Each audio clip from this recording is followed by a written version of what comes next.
बाड़मेर की बेटी दीपिका, जिसका 1/9/2009 को विवाह हुआ जोधपुर में, लेकिन उसे नहीं पता था कि उसकी ज़िंदगी का जो सपना देखकर वो अपने घर से विदा हो रही है, वो व्यक्ति उसे इस तरीके से धोखा देगा। जी हाँ, इस मामले को लेकर महिला थाने में मुकदमा दर्ज हुआ है। पुलिस अब इस पूरे प्रकरण की पड़ताल कर रही है। मामला क्या है, किस तरीके से दीपिका को धोखा मिला, किस तरीके से उसके पति ने विदेश में जाकर दूसरा घर बसा लिया जैसा कि ये आरोप है, उनके परिजनों से बात करेंगे, दीपिका खुद से बात करेंगे और जानने की कोशिश करेंगे कि आखिर ये पूरा मसला हुआ कैसे, किस तरीके से उसे इस बात का पता चला कि जिस जगह वो विवाह करके गई है अब उसको और उसके पुत्र को, दोनों को इस तरीके से परेशानी में जाना पड़ेगा। सबसे पहले मैं इनके पिता से बात करता हूँ। सर, पहले तो आपका नाम जानना चाहूँगा। मेरा नाम मनोहर लाल है। अच्छा, मनोहर लाल जी, आपकी बच्ची की शादी से लगा कि अब तक का जो घटनाक्रम है वो थोड़ा बताइए कि किस तरीके से विवाह के लिए आपने उस व्यक्ति को चुना और उसके बाद कैसे धोखा हुआ है आपके परिवार के साथ, आपकी बच्ची के साथ? हमने 2009 में शादी की, तब तक बिल्कुल सही था, 2 साल तक ठीक था, बच्चा होने के बाद तक ठीक था। इसके बाद उसने बोला कि मैं बाहर जा रहा हूँ विदेश कमाने। वहाँ जाने के बाद मेरी बच्ची को पीछे इन्होंने मारकूट किया और बच्ची को घर खर्चा नहीं देके, बच्चा था, बच्चे की पढ़ाई के लिए पैसे नहीं देके उसको लोगों के घर काम करवाया। फिर जैसे जैसे मेरे को समाचार मिला, मैं बच्ची को मेरे पास लेके आया बाड़मेर। 3 साल बाद वो लड़का आया और उसने कहा साहब पापा जी गलती हो गई, अब ऐसा नहीं होगा। इस तरीके से उसने 3 बार हमसे धोखा किया और रिश्तेदारों और भाईचारों के समझाने पे हमने दोबारा भेजा। ऐसा 2-3 बार हुआ। इसके बाद अभी कोरोना लगने के पहले से उसने सारे कांटेक्ट बंद कर दिए हैं और बच्ची को लेके गए थे, तब इसने मुंह पे मार के बोला कि मैंने दूसरी शादी कर ली है, जो तुम्हारे को करना है कर लो। कहाँ पर की शादी? वहीं पे।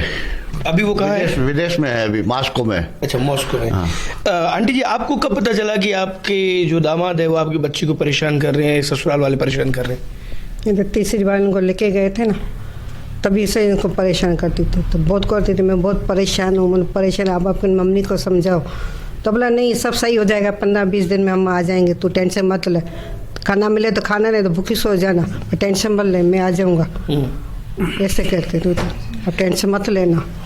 तो मेरी मम्मी की तो आदत है ऐसी, तो ऐसा बोला आदत तो मैं कब तक निभाऊंगी, मैं तो सुन समय तो कान पक गए, ना खाने का पता ना सोने का पता।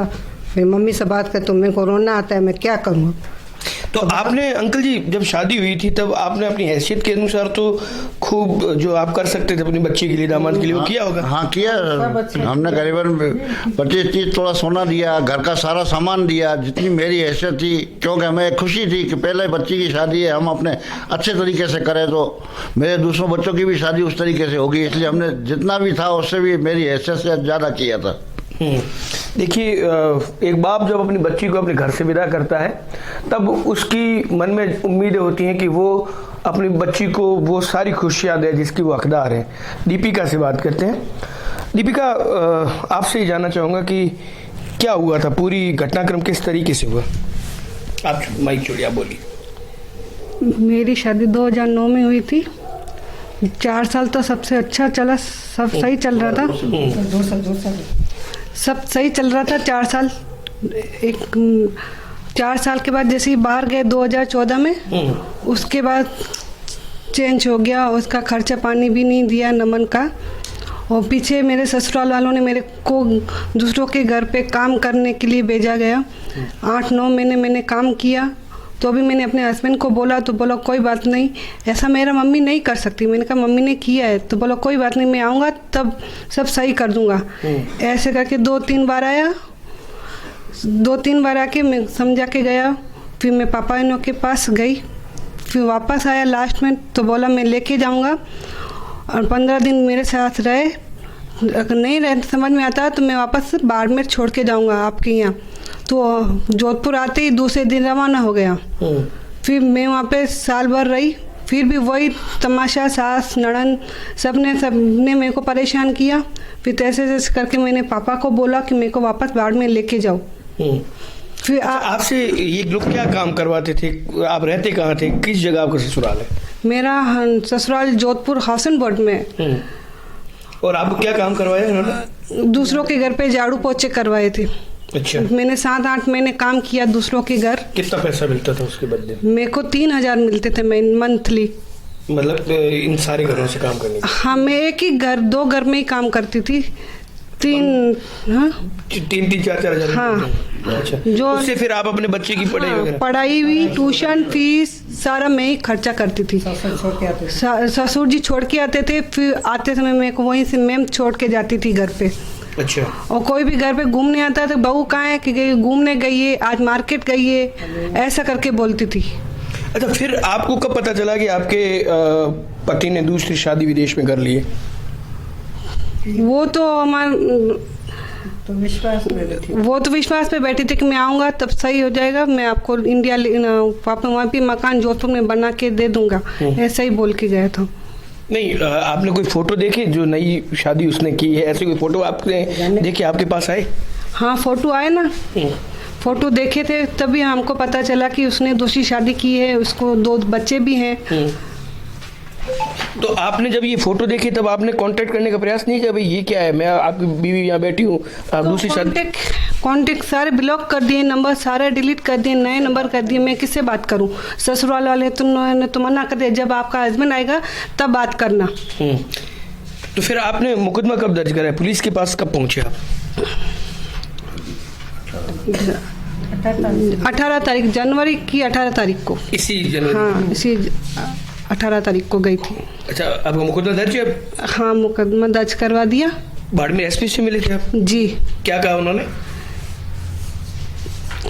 उन्होंने आपको न्याय दिलाने की बात कही है? हाँ, कही ना, जितना हमसे हो सकेगा हम आपकी हेल्प करेंगे। अच्छा, ये उनके पुत्र हैं जो विदेश में है, ये इनकी पत्नी है, इनसे आपने अपने पापा को देखा है कभी, या आपसे बात करते हैं कभी? हाँ है? हाँ, करते हैं। क्या कहते हैं आपको? कि मैं क्या कहते हैं आपको कि मैं आऊँगा आपसे मिलूंगा, ये कहते हैं कभी? हाँ कहते हैं, पर नहीं कहते। आते नहीं है आपके पास? नहीं। अच्छा। मेरे से कभी बात भी नहीं की वहाँ जाने के बाद। वहाँ जाने के बाद बात नहीं की? नहीं। अच्छा, तो आपने उनको कहा नहीं कि भी मैं आपसे मिलना चाहता हूँ, मैं आपका बच्चा हूँ, आपका? बात ही नहीं हुई, तो बोला भी नहीं। ना मिले आज दिन तक? नहीं। अच्छा। अनीता जी हमारे साथ हैं, एक स्वयंसेवी संगठन से जुड़ी हुई हैं और इस मामले को लेकर काफ़ी उन्होंने पुलिस अधिकारियों से भी मुलाकात की है, बातचीत की। मैडम, ये पूरा मामला आपके सामने आया तब क्या पूरी फिल्म आई आपके सामने की है क्या ये मामला? मेरे सामने ये मामला आया 17 तारीख को। मनोहर जी आए मेरे पास, उन्होंने कहा कि मेरी बेटी के साथ ऐसा ऐसा हुआ और हमें इसमें मदद चाहिए। तो मैंने उनको कहा, नियम कहता है, हिंदू विवाह अधिनियम के तहत दूसरी शादी करना गैर कानूनी है और आप इसमें बिल्कुल मदद आपको मिलेगी, लेकिन आप आवाज़ उठाइए। फिर हम लोग एसपी साहब से मिले। एसपी साहब ने भी ये कहा कि हम अपनी ओर से पूरी मदद करेंगे और कोशिश करेंगे कि उसकी यहाँ से जो उसका पासपोर्ट एक्सपायर डेट हो रहा है अक्टूबर में, जिसकी उसने अब जैसे उसको मुकदमा का पता चला, जिसके उसने पैसे भी भर दिए हैं, इतने पहले वो कैसे करेगा ये मुझे नहीं समझ में आता। लेकिन एसपी साहब ने ये कहा कि मैं मदद करूँगा इसमें और आप मुझसे और क्या मदद चाहते हो? आप चाहो तो काउंसलिंग करवा सकते हो और आप चाहो तो मुकदमा भी दर्ज करवा सकते हो। तो काउंसलिंग पे सवाल ये था इनके परिवार का कि किससे करे काउंसलिंग? पति से काउंसलिंग होगी, लेकिन वो इंडिया में है ही नहीं, तो किससे करे? और दूसरी बात, इनके 2 चीज़ें हैं, भरण पोषण का इनके पास कोई संसाधन नहीं है, बच्चे की एजुकेशन खराब हो रही है और इसके पास न रहने का कोई जरिया है, और पापा की भी इतनी अच्छी हालत नहीं है कि मतलब पूरा इसका करे, क्योंकि उनकी भी 3 बेटियां हैं। तो ऐसी परिस्थिति में हमने इसका मुकदमा दर्ज करवाया, जिसमें 498A और 418 लगाया है। लेकिन अब कितना होता है, क्योंकि इसमें हमें बहुत सहयोग चाहिए। अगर पुलिस प्रशासन इसमें मदद करेगा तो ही वो इंडिया आ पाएगा। अच्छा, मुझे एक चीज़ बताइए कि जो रिपोर्ट दी गई है, मुकदमा जो दर्ज करवाया गया है, उसमें आरोपी जो है वो एक पति ही है या दूसरे लोग भी हैं जिनको भी पुलिस को गिरफ्तार करना होगा या उनके खिलाफ जांच के बाद कानूनी कार्रवाई करनी होगी? बिल्कुल, इसमें आरोपी, क्योंकि उसकी पति वहाँ था, तो पीछे जो ससुराल में सास थी, ससुर, देवर, वो भी इसको बहुत प्रताड़ित किया, मारपीट, गाली गलौज, उसके साथ में इससे वो घरेलू हिंसा में आता है। दूसरी तरफ इसको दूसरे घरों में बर्तन मांजने और इससे इसको गुजारा करना पड़ रहा था। तो उन्होंने अपने बच्चे का कभी विरोध भी नहीं किया और उनको सब ये पता होते हुए उन्होंने कोई कार्रवाई नहीं की। इस बच्चे का भी भविष्य खराब किया और उसकी माँ, दोनों का, दीपिका और नमन, दोनों का ही फ्यूचर खराब किया। तो उन पर भी बिल्कुल कठोर कार्रवाई होनी चाहिए, जो घरेलू हिंसा संरक्षण कानून के तहत होनी चाहिए, 498 के तहत होनी चाहिए और इसको न्याय मिलना चाहिए। Thank you. ये अनीता सोनी थी, एक स्वयंसेवी संगठन से जुड़ी हुई है। निश्चित तौर पर एक बड़ा मामला है और बेहद गंभीर मामला है, क्योंकि यहाँ पर एक महिला की जिंदगी और उसके बच्चे की जिंदगी का सवाल है। उस व्यक्ति ने शादी कर ली, विदेश चला गया, वहाँ पर जैसा कि इनका आरोप है, क्रिस्टीना नामक एक युवती से उसने वहाँ पर विवाह भी कर लिया और इनका ये भी कहना है कि अभी हालिया दिनों में उसके 2 बच्चे भी विदेश में हैं। ऐसे में पुलिस को इसे बेहद गंभीरता से लेना होगा, क्योंकि हिंदू विवाह अधिनियम की अगर बात करें तो कानून स्पष्ट है, जिसमें जब तक आपका तलाक नहीं होता है, आपकी पत्नी जिंदा है, तो आप दूसरा विवाह नहीं कर सकते। ऐसे में विदेश में बैठे इस युवक ने न केवल अपने ससुराल के सारे लोगों को बल्कि अपनी पत्नी और बच्चे के साथ भी बड़ा धोखा किया है।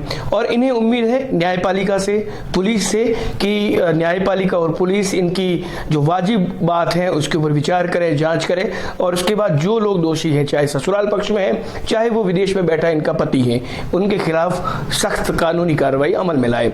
फिलहाल जांच पुलिस शुरू कर चुकी है। देखना यह है कि कब तक विदेश में बैठा इनका आरोपी पति बाड़मेर या जोधपुर पहुंचता है और पुलिस कब तक इस पूरे प्रकरण का पटाक्षेप करती है। कैमरा पर्सन जसराज जांगीड़ के साथ दुर्ग सिंह राजपुरोहित, द बाड़मेर टाइम्स।